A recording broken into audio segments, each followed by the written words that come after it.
வணக்கம். என் குருநாதர் திருவடிகள் சரணம். எல்லாத்துக்கும் வணக்கம். நேற்று நான் வந்து சுகர் சம்மந்தமாக ஒரு வீடியோ போட்டிருந்தேன்ல, அதோட டெஸ்ட் ரிப்போர்ட்டு நேற்று நைட்டு ரொம்ப லேட்டாக தான் கிடச்சிது. காலையில் தான், ஆனால் இன்றைக்கி காலையில் கணக்கு தான். அது இப்போ உங்களுக்கு அந்த ரிப்போர்ட்டை வந்து கம்பேர் பண்ணி போடுறேன். ரிப்போர்ட் ஒரு பக்கம், ஆனால் எனக்கே வந்து ஹெல்த் வைஸாக இம்ப்ரூவ்மெண்ட்டு நல்லா தெரிஞ்சுது. அதாவது கண் வந்து எனக்கு அப்படியே தண்ணி ஊற்றிட்டே இருக்கும். அப்புறம் வந்து கை இந்த விரல் 5 விரலும் கதவிடுக்கில் மாட்டின மாதிரி வலி பயங்கரமாக இருக்கும். ரொம்ப ரொம்ப இருக்கும். எதையுமே இப்படி டச்சு லைட்டாக இப்படி தொட்டால் கூட உள்ளேருந்து குண்டூசி குத்துற மாதிரி எனக்கு வலிக்கும். அப்புறம் காலெல்லாம் பயங்கர எரிச்சலாக இருக்கும். முதுகோட பேக் போனில் வந்து லாஸ்ட்டு அந்த பக்கம் வந்து ரொம்ப வலி இருக்கும். ஒரு 10 நிமிஷத்துக்கு மேலே என்னால் உட்காரவே முடியாது. நான் ரொம்ப சிரமப்பட்டேன் அந்த சமயம். ஆனால் இது எல்லாமே வந்து எப்படி வந்துச்சு அப்படின்னா, நான் கண்ட்ரோலாக தான் இருந்துகிட்டு இருந்தேன். ஆனால் மன உளைச்சல் நம்மளுக்கு வந்து இருக்கும். வீடுங்களில் வந்து ஏதோ ஒரு காரணம், வயசின் காரணம், இல்லை குடும்பத்தில் ஏதோ ஒரு காரணத்தினால பல காரணங்களால மன உளைச்சல் வரும். அதுதான் 50% சுகர் வியாதிக்கும் இல்லை மற்ற வியாதிக்கும் காரணம். அப்புறம் அதை எப்படி எல்லாம் போக்கணும்னு நான் படிப்படியாக சொல்கிறேன். இப்போ டெஸ்ட்டு ரிப்போர்ட்டு நான் உங்களுக்கு இப்போ காட்டுறேன். ஆனால் இதை தனியாகவும் நான் உங்களுக்கு இது பண்ணியிருக்கேன். இது வந்து நேற்று காட்டின ரிப்போர்ட்டு பாருங்கள், 497. இது வந்து HB1ஓடது. இங்கே பாருங்கள், இன்றைக்கி ரிப்போர்ட்டில் பாருங்கள் 8.2, நேற்றோட ரிப்போர்ட்டில் 14.2. அதுக்கப்புறம் ரேண்டம் சுகர் வந்து 497. இன்றைக்கி வந்து 284. நான் இப்போ கடந்த 10 நாளாகவே நான் ஒயிட் ரைஸ் நிறையா எடுத்துக்கிறேன். ஸ்டார்டிங் வந்து ஒயிட் ரைஸை அவாய்ட் பண்ணிவிட்டு கொஞ்சம் சிறுதானியம் இதெல்லாமே எடுத்துகிட்டு இருந்தேன். ஆனால் இந்த 10 நாளாக எனக்கு வேறு ஒரு அலைச்சல், வெளியில் போயிட்டு வந்துட்டு இருந்தோம். அதனால் ஒயிட் ரைஸை அவசரத்துக்கு செஞ்சுறது. அப்படி இருந்தும் இந்த எனக்கு வந்து இவ்வளோ ரிசல்ட் காட்டியிருக்கு. அதே மாதிரி பிளட்டு வந்து பிப்ரவரி மாதம் நான் பிளட்டு ரிப்போர்ட்டு பார்த்து அதில் 0.5 பக்கம் தான் என்னமோ இருந்தது. அந்த ரிப்போர்ட் இப்போ என் கையில் இல்லை. அது இருக்குது எங்கேயோ, வீட்டில் எங்கேயோ இருக்குது.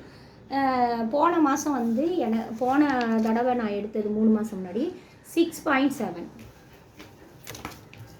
இந்த தடவை வந்து 7.6. எனக்கு கோயின்சிடென்ட் மாதிரி இருக்குது இந்த கவுண்ட்டு. ஆனால் என்னோட மனப்பூர்வமாக எனக்கு உணர்வு எப்படி இருக்குன்னா கரெக்டாக இருக்குது. இப்போ நான் சொன்ன மாதிரி முடி நிறைய கொட்டுங்க. நான் நிறைய வீடு ஃபுல்லாக முடி கொட்டிகிட்ருக்கும். பிளட்டு கம்மியாக இருக்கிறப்ப எந்திரிச்சு நிற்கவே முடியாது, தலை சுற்றும். இந்த ஒரு கை ஃபுல்லாக வலி எனக்கு. நான் அவ்வளோதான் முடிஞ்சிருச்சுன்னு நினச்சேன். ஏன்னா நான் பல தடவை செத்து பொழைச்சேன். என்னை சேர்ந்தவங்களுக்கு என் குருநாதர், என் ஆசிரமம் அந்த மாதிரி இடங்கள்லாம் தெரியும். நான் வந்து ஏற்கனவே மூளையிலேயே பிளட்டு கிளாட் ஆகி அப்போ ஒரு தடவை 2016 செத்து பொழைச்சேன்.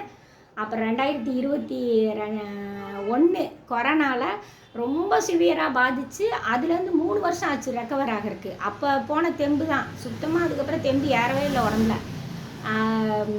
இப்போ சுகரு. ஆனால் என் குருநாதர் நிழல் போல் இருந்து அவர் கண்ணுக்குள்ளே வச்சு என்னை பாதுகாக்கிறாருங்க. அந்த ஒரு காரணத்தினால தான் நான் இன்னுமே உயிர் வாழ்கிறதா நான் நம்புகிறேன். அதனால் இந்த டெஸ்ட்டு ரிப்போர்ட்டெல்லாம் எனக்கு செகண்டரி தான். ஆனால் அதுக்காக நீங்களாம் அப்படி இருக்கக்கூடாது. நீங்கள் வந்து முறையாக டாக்டரை பார்க்கணும். பயிற்சி, அப்புறம் வந்து உடற்பயிற்சி, உணவு கட்டுப்பாடு வேணும் கண்டிப்பாக. அப்புறம் வந்து இது மட்டும் பத்தாது, மனசை எப்போவுமே அமைதியாக ரிலாக்ஸாக வச்சுக்கோங்க. நிறையா பழைய ஃப்ரெண்ட்ஸுங்களெல்லாம் பார்க்குறப்ப நம்மளை அறியாமல் ஒரு சந்தோஷம் வருங்க.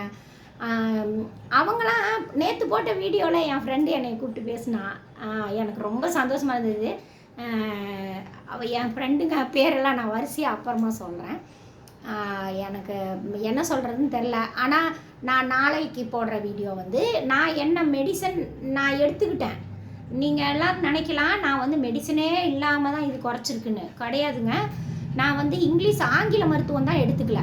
ஆனால் என்னைய வந்து ஏற்கனவே சுகர் கண்டுபிடிச்சி அப்போ இருந்து ஒரு டாக்டர், அவர் பேர் புகழேந்தி. இதுக்கு அவர் வந்து இலவசமாக தான் எனக்கு வைத்தியம் பார்த்து, ஒரு ஆசிரமம் மூலமாக எனக்கு வைத்தியம் பார்த்து என்னைய வந்து 3 வருஷமும் இந்த சித்தா ஆயுர்வேதிக் மூலமாகவே கண்ட்ரோல்லையே இருந்தேன். சாப்பாட்டிலலாம் கண்ட்ரோல் இல்லை. அப்போல்லாம் பாயசம் குடிக்கணும்னு ஆசையாக இருக்குதுன்னு சொன்னால் குடிச்சிக்கோமா போமா அப்படின்ட்டுருவாங்க. நான் அதனால் அப்போல்லாம் கண்ட்ரோல் இல்லை. இருந்தாலும் அந்த மெடிசன்னால் கண்ட்ரோலாக இருந்தேன். ஆனால் இப்போ இந்த 3 மாதம் சாப்பாட்டில் கடுமையான இது. ஏன்னா ஒரு கவலம், ஒரு உருண்டை எக்ஸ்ட்ரா சாப்பிட்டாலும் இந்த விரல் அவ்வளோதான் போயிடும். அப்படியே தீக்குள்ளார அப்படியே நல்லா கொதிக்கிற லார்வா சொல்லுவாங்கள்ல, எரிமலை குழம்பு, அதில் கைவிட்ட மாதிரி எரியும், வெட்டுக்கு வெட்டுக்குன்னு இழுக்கும். அவ்வளோ வேதனைப்படுவேன், அப்படி வலிக்கும். ஆனால் வேலை செய்யணும், வீட்டு வேலை இருந்துகிட்டே இருக்கும் லேடிஸ்க்கு. இதெல்லாம் நான் செஞ்சிட்ருப்பேன். அப்புறம் இந்த கை விரல் அதிகமாக இருக்கும். அது போக தலைவலி, இந்த கண் இது, ஷோல்டர் பெயின், பேக் பெயின், இது எல்லாமே இருக்கும். அப்போ நான் வந்து முடிவு பண்ணிட்டேன், பெயினை வந்து நம்ம இது பண்ணணும் அப்படின்னா சுகரை குறைச்சாகணும் அப்படின்ட்டு அந்த மெடிசனை நானே தயார் பண்ணேன். எனக்கு வந்து ஒரு வயசான அம்மா வந்து எனக்கு கடவுள் போல் என் குருநாதரை தாங்க. நான் தியானம் பண்ணுறப்பெல்லாம் ஒரு ஐடியா கிடைக்குங்க. தியானம் பண்ணிவிட்டு ஒரு வாக்கிங் மாதிரி போகலான்னு ஒரு தடவை போனேன் 3 மாதம் முன்னாடி. அப்போ வந்து ஒரு அம்மா வந்து எனக்கு வந்து டக்குன்னு என்னம்மா சோர்வாக இருக்கேன்னு கேட்டாங்க. இந்த மாதிரி எனக்கு இப்படி சொல்கிறாங்கம்மா, எனக்கு இங்கிலீஷ் மெடிசன் எடுக்க விருப்பம் இல்லை. காரணம் என்னென்னா அது சாப்பிட்டா எனக்கு ஒரு மாதிரி டயர்டாகவே இருக்கிற மாதிரி, ரொம்ப டயர்டாக இருக்கிற மாதிரி இருக்கும், தூங்கிட்டே இருக்கிற மாதிரி இருக்குங்க. அது மட்டும் இல்லை, எங்கள் ஃபேமிலியில் நிறையா பேர் சுகர்னால தான் செத்தாங்க. அதுதான் மெயின் காரணம். அப்போ அவங்க எல்லாருமே அந்த இங்கிலீஷ் மெடிசனை ஒரு 10 வருஷம், எங்கள் அம்மாலாம் 30 வருஷமே அந்த மெடிசன் எடுத்து உயிர் வாழ்ந்தாங்க. அது நல்லதா கெட்டதான்னு எனக்கு தெரில. ஆனால் என் மனசுக்குள்ளே எனக்கு என் உடம்புக்கு அது செட் ஆகாதுன்னு நானாக முடிவு பண்ணிட்டேன். தப்பும் கூட தான், நம்ம முடிவு பண்ணக்கூடாது அப்படியெல்லாம்.